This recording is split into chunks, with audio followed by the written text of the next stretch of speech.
Right, Adam, thank you. Well, tonight we sit down with some of Fairfield County's heroes. A recent proclamation by the county recognizes this week as Emergency Medical Services Week. Now, these first responders provide Midland citizens with life-saving care on a daily basis.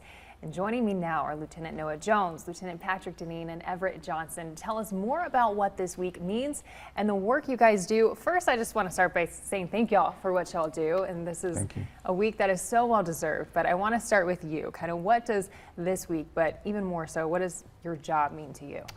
Yeah, so we're a 911 based system, so we work 24/7, 365. We'll respond to trauma and medical calls throughout the year, or a little bit of both. And that's what our system does. Yeah, and you never really know what you're going to encounter. Oftentimes you might be seeing people in kind of the lowest points of their lives. So tell me a little bit about your experience. Why did you want to become a first responder? To do good and to help people. I've always had a passion to be there and help people. So this is my opportunity to get out, experience something new, and do better. It's the biggest thing. It's, you know, when you wake up 3 o'clock in the morning and you're going out to an MVC, when that patient looks at you with, you know, that look of help me, and we're there to do that and help them and make sure they get to the hospital safe, it's a good feeling. Yeah. So. It really is incredible, and sometimes it's more than a job, it's a calling. So what does it mean to you? What's kind of your, I know there's so many challenging parts to being a first responder, but what would you say is something that is rewarding about your job? The most rewarding thing I would say is probably, you know, truly helping someone in their time of need, no matter how small or how big the emergency is. You know, we don't gauge how big someone's emergency is. Our job is to get there and give them the comfort and give them the best care possible. You know, we don't do it for thank yous, but we do it to make sure that someone gets the most care they need. Yeah, absolutely. And talk to me a little bit about, I mean, it's teamwork. You guys are all in this together. And so what does that look like on the day-to-day? I mean, it's not just coworkers, it's kind of a second family. Oh yeah, for sure. So at least for our system, and I know systems throughout the state, we try to build a family with our 911 system. Call, text each other any time of day, whatever they need, 24/7. You have to talk to each other in this job, just because not only physically is it taxing, but mentally as well.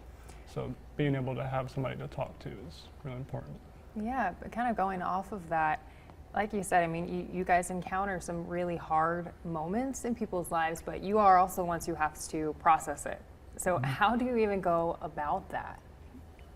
Communication, we talk about it. Hobbies. Your first family, they'll listen to you and let you breathe and let it out. And there's also counseling services. We also have, myself, I'm a mental health resource officer, so I'm available for my coworkers. If they feel like they can't talk to Lieutenant Deneen or Noah, they can talk to me, and it's clearly confidential, and it helps. Yeah, I mean, sometimes just having someone to listen, a pair of ears to listen, can make a world of a difference. I want to go back to you about why you wanted to become a first responder. What's your why? Well, why I would want to become a first responder, you know, when I was in high school, I really was geared to, like, I want to help out, I want to get more involved in my community, and that kind of has grown into, I want to help educate people get into this, start teaching the younger generation, and, you know, kind of as Everett brought, you know, take care of yourself getting into this field. If you don't do that, you know, the proper routes weren't taught maybe earlier on in emergency services, but kind of bringing that culture of like, hey, it's okay to talk to someone about the tough calls is where really my passion started, has gone into like, hey, this is tough, but you know, if you put your mind to it, you could do this job. Yeah.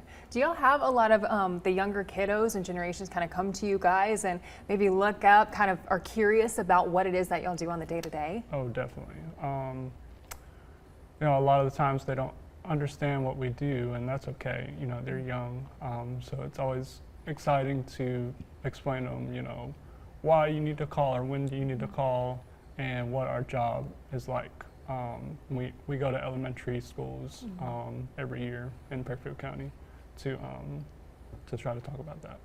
So what would be your message to somebody who's maybe considering going into this career? What would you tell them? Either one of y'all can take that one. I'm sure y'all each have advice. The biggest message is, if you want to help out your community, come out here. You can go out and reach out to your local technical school. You can reach out to your local EMS office. They'll find you the resources to get you to education, and it's probably the greatest job that any of us can do. Helping out, having the family that Lieutenant Jones brought up, and really having the support system that Everett brought up is it's huge. You're never in this alone. It feels like you can isolate, but it's always you always have that support system behind you, and it goes far beyond Fairfield County. Every provider in this state, in this country, I will tell you, it's one big family that'll continue to do it. So you want to help your community, you want to jump into it. The education's out there, and you can even go to your local county EMS entity, and they will help you out get that education. Yeah, it's more than a career; it really is a calling. Thank y'all so much for being here with us today, and thank y'all for what y'all do and the first responders. Thank you for having us. Thank you. All right, we'll stay with us because we have more prime time coming up after the break.